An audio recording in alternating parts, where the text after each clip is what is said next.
كصومالي حرفض ماله dadkan Soomaaliyada si yaacaya qof xirfad lama jiro Soomaaliga xirfadiisa ama waa zero ama waa engineer iyo tabiib iyo grade ka sarena de koodii wadanka jooga haysta inaad gashaa aad bay cidhiidhi u tahay ama nastan suurtagal maaha waliba haddaad xaggan kala tagtay shahaadada muctaraf maaha marka horeba adiga waxa lagu reebayaa aqoonsiga waraaqahan aad seetiyo waxba kama jirayaan waa kii wadanka ku bartay iyaga la soo qaatay shahaadadoodii sita waa kaaka haddana weli albaabadu ay ka xidhan yihiin wasta u baahan iyo cid meel marisa iyo shaqadu inay xoog u furantiyo waxa waa ilaa injineerada oo dhan waxa laga yaabaa inay taxi drivers ka mid yihiin waa injineer waxaan soo qaatay laakiin markuu shaqo kale waayay waa taxi driver waa bus driver waa lorry driver waa ka saawgeed waxa weeyaan faqriga ka bixi maysid Soomaalida xagga joogta marka waa faqaro tabaqada ugu hooseysa bulshada ay la nooliyeen maalahan bay ka yihiin intaasoo dhiba waxa u raacda qurunka halkan kala tageen Soomaalida oo qabiilkii iyo isqabsigii iyo reer hebel ma arki karadii iyo wixiina hoostay ku sitaan سوقد waxa laga yaabaa wax kasto isugu yimaadaan inay isku qabsadaan inay masaajidda isku qabsadaan inay jaaliyadka isku qabsadaan in la yiraahdo reer hebel uma maamulaya meesha ka baxaantay reer hebel kala soo galay waxaan dadka kalena loo sharxi karin xataa haday dadka kale siraadaan warimankan dhexdhexaadiya wuxuu sheegaa waa waxaan muuqanaynin la arki maayo waxa isku haysaa ilaa hoosta waxaad ka haysataa niman reer hebel meesha haysta marka dadka kale waxaad u sheegto xataa cadi ma jiro marka problemkiina lana arki maayo oo dad idin yimaado isla dhexdhexaadi problema sheegtaan muuqan maayo waana isku dhagantiin oo kala bixi maysaan kaasi waa suuradda dhabta ee meesha ka jirta bini aadamku inta badan dhibta isaga haysato arkaa markaasuu is yiraahdaa dhibiba waatan haddaad ka baxdo mala noloshuba badhaadha iska noqon lahayd dadkii dhulka ka tagay qaar baa dhibaato amni ka cararay qaar baa dhibaato dhaqaale ka cararay laakiin markay xaqoo tageen wixii ay moodayeen waxaan ahayn bay la kulmeen noloshu tii ay raadinayeen may noqonin de waxa laga yaabaa inaad tiraahdaa wada de negative uma akhriyaysaa bal positive-kiina sheeg muxuu yahay positive-ka halkaa ka jira kow waxoogaagaa darawalladu soo direen ama odaya fararuura haysto afartuba de faranji ka noqonayeen intii ay la yaryaraayeen wixii la yaraayay la siisiinayay uu ka xijiyay uu ka soo diray oo yidhi ama guri aan ugu dhisayaa meeshii ama ay hooyaday guri u dhisa ama baadiye ka keena islaantii iyo magaalada geeya ama xajka geeya intaasaa maqashaan soo maaha intaasoo sidii lagu keenay ilaahay un og yahay inay xaaraantii inay xalaal tahayna anigu aanan aada u hubin in badanoo ka mid xaraan iyo xalaal waxay noqonayso aanan aada u hubin kaasi waa jira qadiyadda labaad baa jiro oo ah gabadha Soomaaliyeed ee muslimadda ee diinteeda ku mintiday shicaarka islaamiga bay muujisay xijaabka iyo marada weyn ay jiidayso marka dad muslimiin oo meesha iska joogay oo hurday bay dib u kicisay xijaabku inuu dadka badh intii islaamka uun si haysatay way ku faafiyeen intii luntay mooyaan intii xijaabka adkaysatay dee awal lama aqoon gabadh muslimad oo xijaabanidi wadanka kama jirin ta ugu badan baa khimaar yar ay madaxa ku xidhay iyo shaadhi surwaal sidatay laakiin qoladan marada weyn sidataa markay timi masalada xijaabka bulshadii kale way ku dhiirigelisay ka waa laga yaabaa gabadh muslimad oo cad oo xijaaban aad aragto ama gabadh carbeed oo muslimad oo xijaaban ama gabadh يعني dadkii kale oo maradan weyn ku soo dhiiraday oo xijaabkaasina hablaha Soomaaliyeed way faafiyeen waxa kale Soomaalida lagu amaanaa quraanka ay qaybsan yihiin waxa laga yaabaa masaajidda Yurub ku taala inta ugu badan leh bisha Ramadaan Soomaali tukiyo oo kan dhafoorada xiiran leh musuqa jooga inuu quraanka qaybsan yahay laga yaabaa ee Soomaaliya ka yimi وهذا بشاس كسر صوما إنه قلبه حق أهراء ودتك تكيه إن قرآن كاسنا عام بيكون نقدين أو ninka Soomaaliga marka la arko waxa la moodayay in dhammaantood ay wada xufaadiin oo quraanka yaqaaniin cunsurka kaliya ee Soomaalidu diin ahaan ay rumaysantay in la qabtaana waa masaajidna waa dhiseen oo wadanadaasi dumarka Soomaaliyeed baa dahabkooda iska ururiyay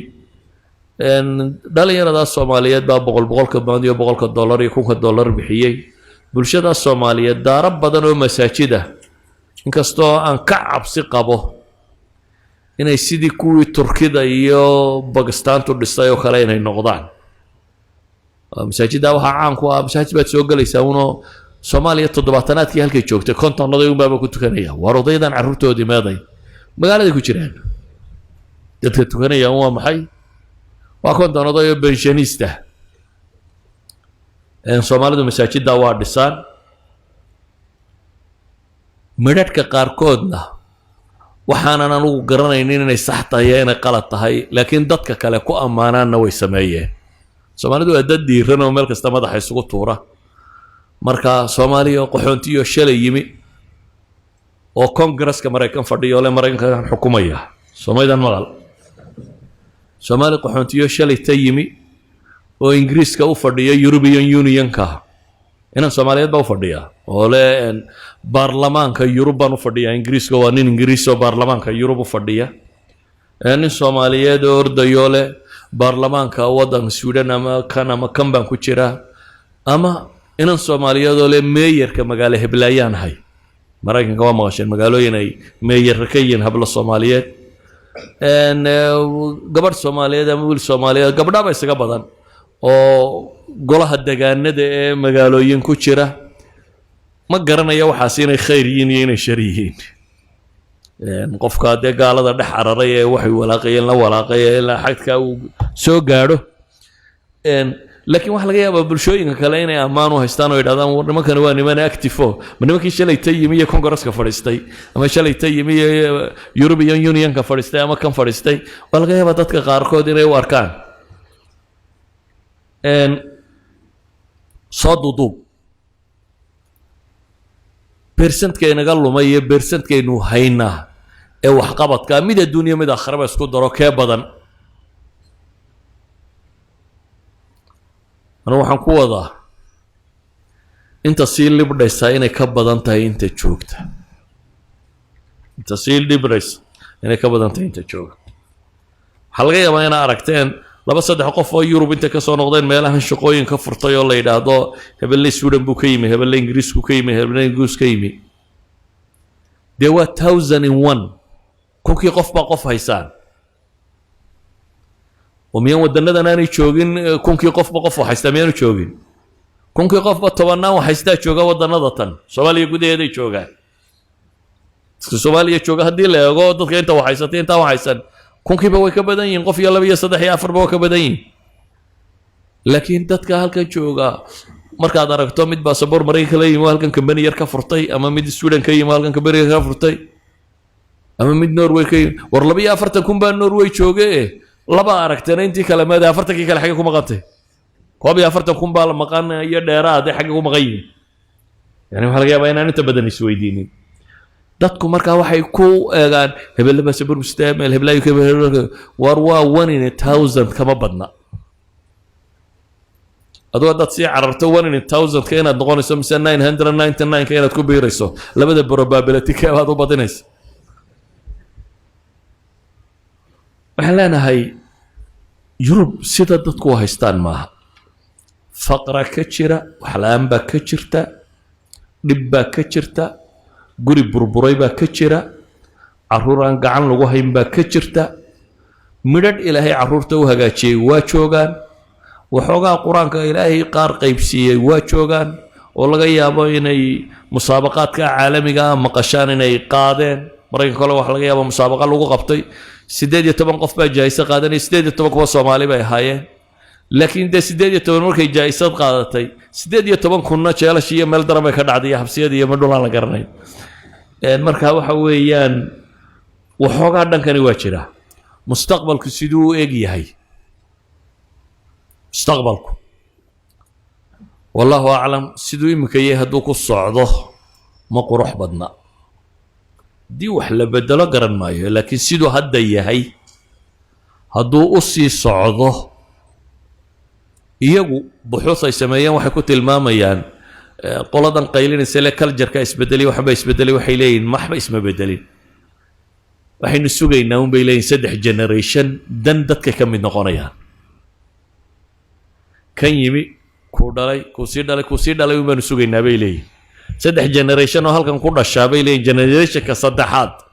nin European un bay leeyihiin ama hamadoobaad ama caddaade laakiin thaqaafadii iyo afkii iyo culture-kii iyo wixii xagga kala yimi wuu lumaya Yurub markaan tagaan ogaaday af Soomaaligu inuu diinta ka mid yahay af Soomaaligu diintu ka mid yahay waa afafka muslimiinta waa luqad diin xambaarsan waayo dhasha maanta Yurub joogtaa ee Soomaaliyeed intooda badan iyo Soomaaliya way kala go'ayaan waxa laga yaabaa inay dadku yiraahdaan marka way soo noqon maayo qof aan ku afgaranayn oo ku dhaqan garanayn oo waxba ka garanayn kaas gurigiisii u haystaa adiga hadduu ku yimaado waa waageeni isma fahmaysaa inta waxa dheer afku inuu diin yahay cid wax u sheegtaba waa la laayay waayo boqolkiiba boqol baan odhan karaa wadaadada Soomaaliyeed waxay ku hadlaan maxay Soomaaliga xataa afafka kale waxa laga yaabaa inay fahmaan inaanay ku hadlin xataa afafka kale ku akhriya ama wax ku bartay inay fahmaan baa laga yaabaa inaanay ahayn maxay fluent speakers maaha sida awgeed jiilashan yaa diin u sheegaya inanka Soomaaliyeed ee Norway ku koray ama Sweden ku koray ama Denmark ku koray ama Germany ku koray ama af Soomaali ma hayo hadduu af Soomaali waayo yuu diin ka baranaya baa idinka weydiinayay yuu diin baraya ma af Carabu bartaadu malaynaysaa yuu diinta ku baranayo شاف نرويج ديني وقرنت مايا حقو مركا الدين كبرانيا كاسي كوفسي دلم حبريا كاسي والغايا بمركو قبابوين إلادو هو يدو يو تكتكتان سو قاري لكن كياري مو سو قارين يعني مسلمين تي انقبطي مثلا ودن كان لا يدهدو استراليا حقيقو دنبيين مسلمين بدون أفغانستان على قاضي أوروبي ودين إنجليز كترنا ده ما هيسرين ترنا ده مركو ديسانية جيل أسأل لوتي جيل أنت رضا بدن لا يمكن كين تلبسي دايو أستراليا وأنا من كي ودي ضد كي كم من نقدين وهذا كي ينقف فاملي نيم كيس صدحاد فاملي نيم كيس دمبه ومقع مسلمية هاي لكن سواء مسلم هاي يوحد وطارة سومالي دي ساوث أفريقيا اللي جاي حاجة يكون دمبيين Soomaalidan Kenya meelaha waxa laga yaabaa inay ku sii dhawaayeen wali wadankii oo ay waladan East Africa inay wadanka si uun xiriir u lahaayeen Soomaalidii South Africa laga 500 oo nin bu Ingiriisku geeyay waxba laga ma hayo hal nin la sheega wax noqdo markii damar Soomaalida ku soo noqdo intii kale iyo waxay dhaleen toona meel ay ku dambeeyaan lama hayo su'aasha isweydiinta le waxa weeyaan markaa dadka maanta jooga ee meesha tagay mustaqbalkoodu sidoo noqonaya de waa laba mid in laga xoog bato la meelo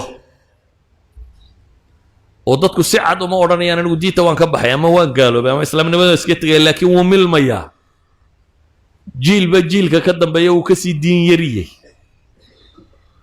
ilan systemka waxbarasho uu galayo noloshu la kulmayo dadku la dhaqmayo waxaan oo dhan ba isbedelay afna ma garanayo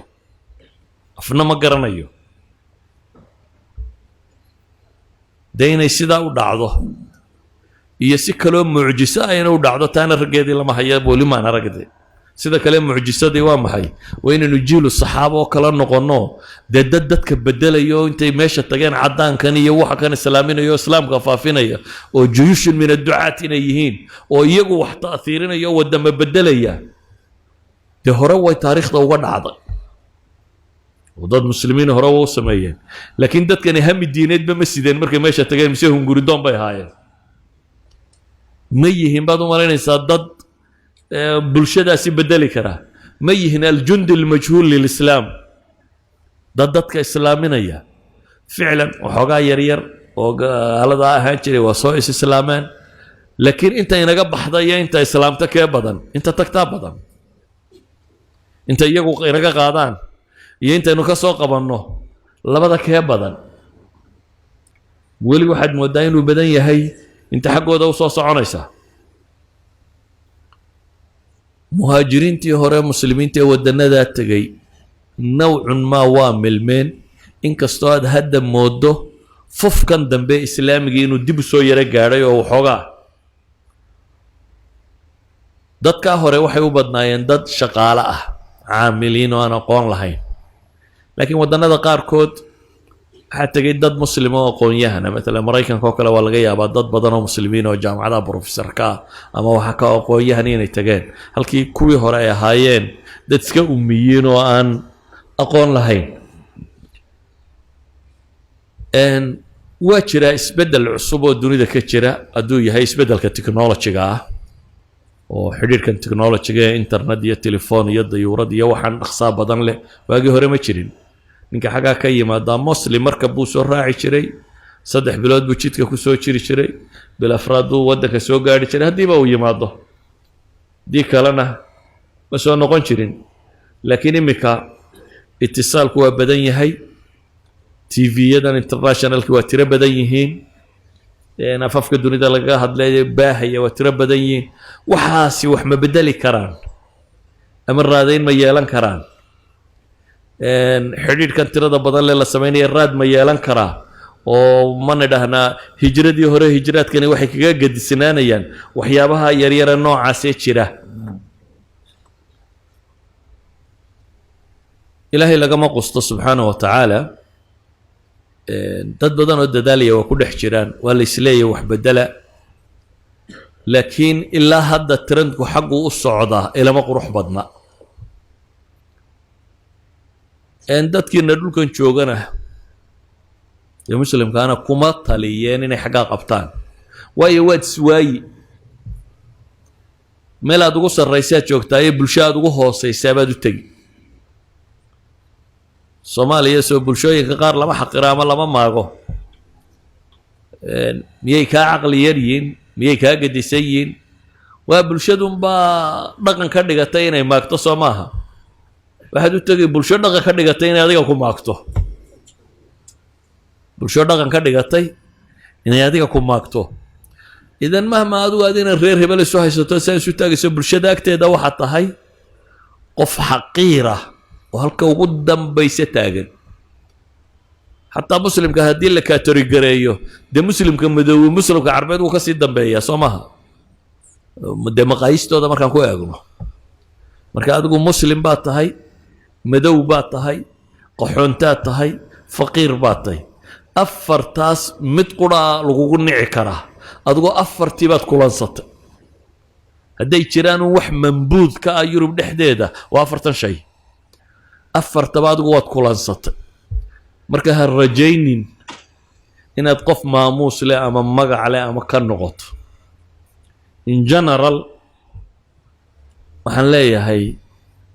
meeshaasi meel qurux badan oo dadku ay tagaan maaha hadda kama warramin nusuustii qur'aan iyo xadiid iyo ma bannaanta iyo ma bannaana toona idinka kama warramin baabkaasina waxaa laga yaabaa inay in badan culamada ka maqasheen taa kama warramin ee waxaan ka warramayaaba aragtidiinana xooladoonka iyo tacabirka waar waxoogaa baan soo xoogsanaya adaan ka warramayaa inay tahay meel waxoogaa laga soo xoogsan kara iyo inaanay ahayn beersantka wax helay markaa waa beersantka aadka u yar weliba beersantkaasina waxoogaa yara u helu la soo carro meelahan baa ilaahay ugu faafiyey markuu hore halka imanayay wax may ahayn 30 kun 40 kun buu loo ordayay markuu halkan yimi laakiin meelahan intuu ku wadwaday baa laga yaabaa inay waxoogaa u dhasho wax ka noqotay laakiin xaggaa wax ku noqon mayso